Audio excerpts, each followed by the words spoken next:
बहुत समय पहले प्राचीन यरूशलेम की भूमि में एक आदमी था जिसका नाम यीशु था, जो प्रेम, दया और भगवान के शब्दों की शिक्षाओं के लिए जाना जाता था। दूर दूर से लोग उसे सुनने और उसके द्वारा किए गए चमत्कारों को देखने आए।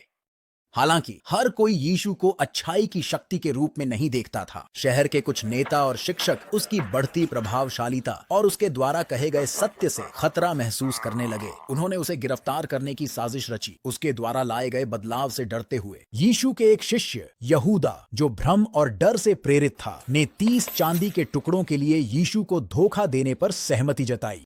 एक शांत रात में जब यीशु गेत्समनी के बाग में प्रार्थना कर रहे थे, यहूदा सैनिकों के साथ आया। उसने यीशु को गले लगाकर सलाम किया, जिससे सैनिकों को संकेत मिला कि उन्हें किसे गिरफ्तार करना है।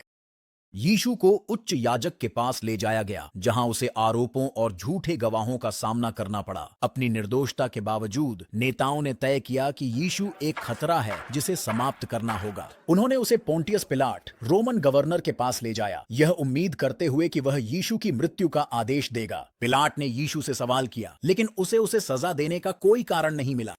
फिर भी नेताओं द्वारा उकसाई गई भीड़ ने यीशु को क्रूस पर चढ़ाने के लिए चिल्लाना शुरू कर दिया। पिलाट भीड़ के दबाव को महसूस करते हुए और दंगे नहीं चाहने के कारण अनिच्छा से सहमत हो गया। सैनिकों ने यीशु को लिया और उनका उपहास किया। उनके सिर पर कांटों का मुकुट रखा और उनके कंधों पर एक बैंगनी चोगा डाला, उन्हें मजाक में यह कहते हुए, यहूदियों का राजा मजाक में।